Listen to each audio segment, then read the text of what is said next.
É só não roubar, não matar. Você não vai pra lá, porra. Os caras de nós a vida inteira. Eu tenho que dar vida boa pra ele. Não vou dar vida boa porra nenhuma. O que você vê hoje é ministro do Supremo dando canetada pra fazer interferência nas eleições no Rio de Janeiro. E mais uma vez, eu tô aqui porque é uma missão que o próprio Jair Messias Bolsonaro passou pra mim. Em entrevista ao podcast Flow, o pré-candidato à presidência Flávio Bolsonaro negou categoricamente que sua equipe teria comunicado a emissoras de televisão que ele não participaria de debates eleitorais caso o pré-candidato Renan Santos estivesse presente. Segundo Flávio, a informação é falsa e nunca houve qualquer anúncio nesse sentido por parte dele ou de sua equipe. O senador afirmou que não tem nenhuma preocupação em debater com qualquer candidato e que sua postura durante toda a campanha será de enfrentamento aberto, sem impor restrições temáticas ou de participantes. Flávio chegou a sugerir que a informação pode ter sido plantada pelo próprio campo adversário para gerar repercussão negativa. Comenta aqui embaixo o que você acha dessa polêmica. E confira agora o que mais Flávio disse sobre seu entorno sob investigação e os bastidores do Rio de Janeiro. Boa noite. Há meses, a equipe do Flávio informou às emissoras que não iria participar dos debates, caso o Renan Santos participasse. Gostaria de saber se é isso mesmo, e se sim, o porquê. Isso é mentira, né, cara? Eu nunca falei isso. Que bom. Nem minha equipe nunca falou bom, isso. Porque seria um absurdo. Ah, porra, olha só, eu vou... Não tem problema nenhum de debater com qualquer pessoa. Nenhuma preocupação com isso, né? Assim, nunca teve da minha parte nenhum anúncio que eu não vou, que eu iria, se ele for. Se deixar de ir, não vai ser por causa disso. Eu acho que ele próprio deve ter plantado esse troço aí pra repercutir isso aí. Então, que é possível. Não tem nenhum problema de debater com quem quer que seja, porque eu vou debater o país, não tenho preocupação de responder pergunta nenhuma. Eu sentei aqui contigo, eu fiz alguma imposição, não falo desse assunto. Zero. Não, cara. É assim Isso, que vai ser. Isso eu respeito, tá? E é assim que vai ser, né, durante essa campanha inteira, né? E vou enfrentar quem tiver que enfrentar.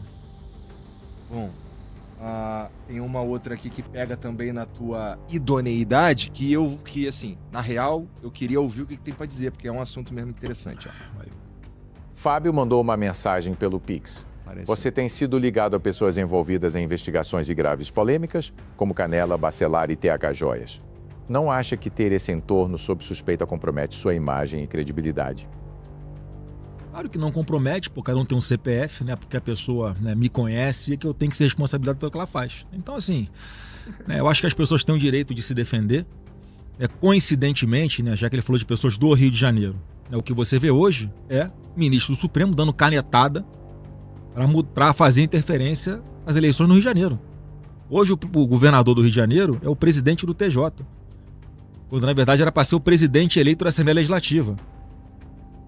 Em Roraima, que é exatamente a mesma situação, lá teve eleição. E foi escolhido um novo governador, mesmo, assim, o critério foi diferente, e no caso específico de Roraima, o que aconteceu foi que uma canetada de ministro supremo, por causa de uma canetada, houve uma eleição só com um candidato. E o candidato de oposição à direita lá.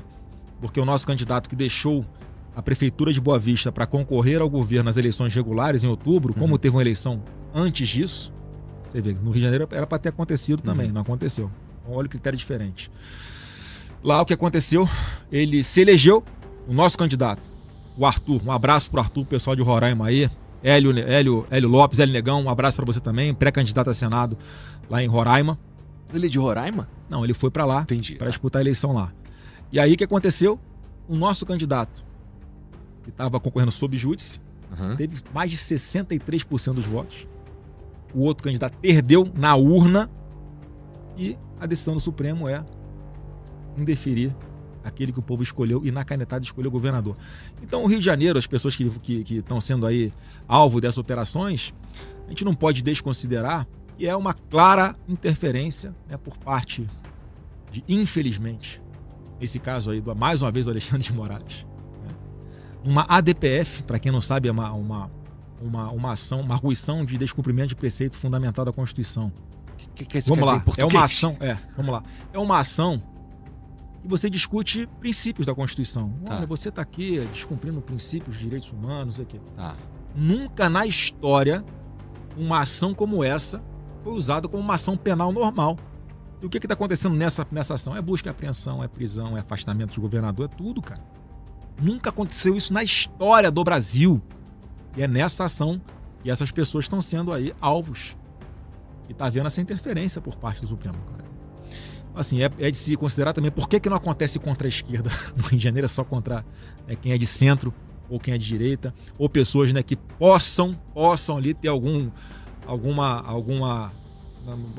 no perímetro aqui do Flávio Bolsonaro ter algum alinhamento ali, um político. Nunca é contra a esquerda, é sempre contra pessoas que estão próximas a mim. Como não tem nada contra mim, fica tirando em quem está no entorno, mesmo quem está no entorno bem distante, muitas vezes, é claramente para desestabilizar e para interferir na eleição lá. Então, assim, essas dificuldades que nós estamos tendo, no Rio de Janeiro especificamente, dessas pessoas, mais uma vez, elas vão ter o direito de se defender.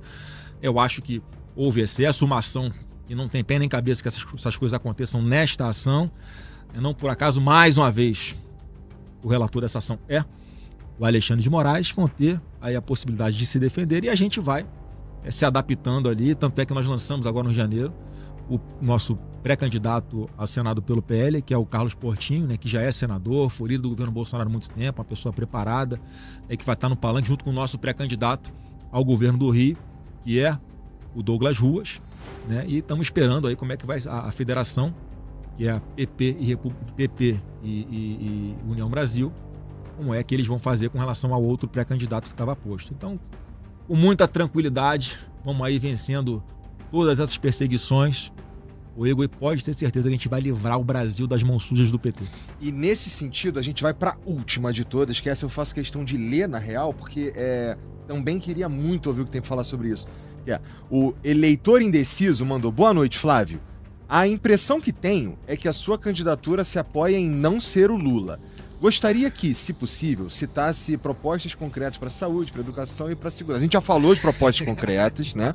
Mas o ponto mais importante aqui, Flávio, eu preciso ser honesto contigo, é que tenho a impressão que tanto a campanha do Lula quanto a tua campanha são bastante... É muito importante que haja o antagonista. E esse antagonista, ele é muito claro. Então, a gente está vivendo uma situação que tem gente que vai votar em você para não eleger o Lula e vice-versa. São muito bem-vindos aí. E esses caras, eles muito provavelmente, eles não sabem nem o que tu tá propondo. Basta não ser o Lula. E do outro lado, a mesma coisa. O cara não sabe nem o que o Lula tá propondo. Basta não ser o Flávio. Na minha opinião, esse é o jeito errado de votar. O jeito certo de votar é eu entender que, por exemplo, você é melhor que ele por causa disso, disso e disso. Tá ligado? Não é vou votar no Flávio porque ele não é o Lula. Manja? O que tu tem pra dizer sobre isso? Tem que dizer que tá na mão do eleitor, né? Não é uma responsabilidade minha haver essa polarização. É porque antigamente como é que funcionava? Era PT contra PSDB. Uhum. Né? Aí todo mundo viu que o PSDB era mais esquerda, nunca foi de direita. Né? Era aquele teatro das tesouras que chamam, né? E aí vem um cara... É o vice do Lula? Esqueci. É o cara Geraldo Alckmin, né? Ex-PSDB, enfim, estão lá alinhados. Então, o que é que rompeu essa dicotomia? Foi um cara chamado Jair Messias Bolsonaro. Um cara que todo mundo começou a conhecer pela internet, porque até então, Igor, todo mundo se informava pela grande mídia. Uhum. Então a manipulação era muito mais fácil, o direcionamento, a tendência. Né? Por isso ficava ali PT, PSDB. Aí vem a internet, esse contato direto, olho no olho, milhões de brasileiros assistam ao presidente Bolsonaro falar aquele épico discurso dele, num quebra-queixo, né, falando sobre o presídio de Pedrinhas. Todo mundo criticando direitos humanos, lá não tem condições de os presos ficarem no presídio de Pedrinhas. É só não roubar, não estuprar, não matar. Você não vai pra lá, porra. Os caras fodem nós a vida inteira. Eu tenho que dar vida boa pra ele. Não vou dar vida boa porra nenhuma. Então foi assim, as pessoas, porra, tem um cara lá que fala o que eu penso, que eu me identifico. E assim começou. Uhum. Né? Pelo contato direto aqui, olho no olho, sem filtro. Então, quando hoje você fala, é Lula ou Bolsonaro, cara, mas assim, é o eleitor brasileiro que faz a análise de cenário hoje, se identifica com um dos lados, não se identifica com nenhuma outra terceira via, a culpa não é minha, cara. Perfeito. Desculpa, né? As pessoas, quando veem o Flávio Bolsonaro, já sabem, aqui tem sangue de Bolsonaro. Não é exatamente igual.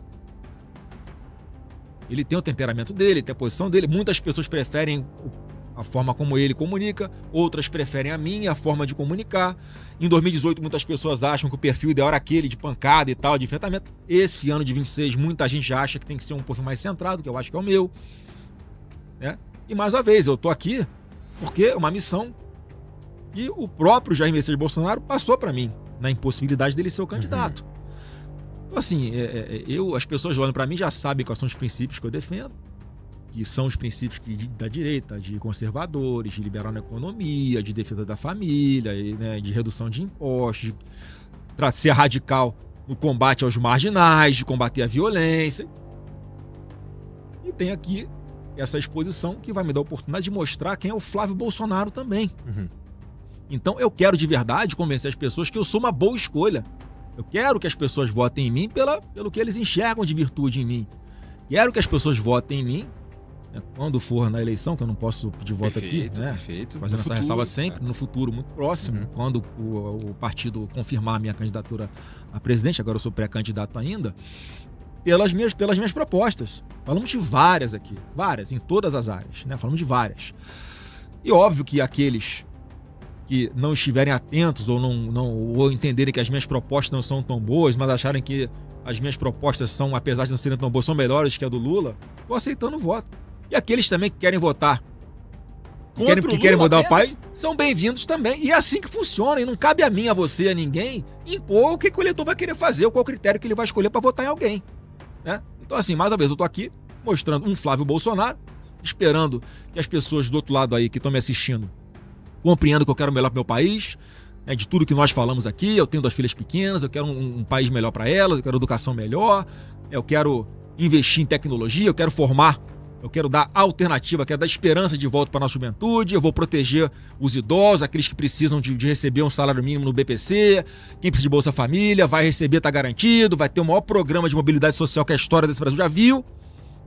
E vamos aguardar o resultado das urnas. É assim que eu espero, né, que as pessoas me percebam. O senador reconheceu a existência da polarização, mas afirmou que a responsabilidade por esse cenário não é dele, apontando que foi Jair Bolsonaro quem rompeu a dicotomia PT e PSDB ao se conectar diretamente com o eleitorado pela internet, sem intermediários da grande mídia. Flávio disse que as pessoas que o veem já sabem quais princípios ele defende: liberalismo econômico, defesa da família, redução de impostos e combate à violência. E que seu perfil mais centrado e afável em relação ao pai é adequado ao momento político de 2026. Ele afirmou querer convencer os eleitores pelas suas virtudes e propostas, mas deixou claro que também aceita o voto daqueles que simplesmente preferem suas propostas às do presidente Lula. O senador destacou ainda que sua pré-candidatura decorre de uma missão passada diretamente pelo pai, diante da impossibilidade de Jair Bolsonaro concorrer.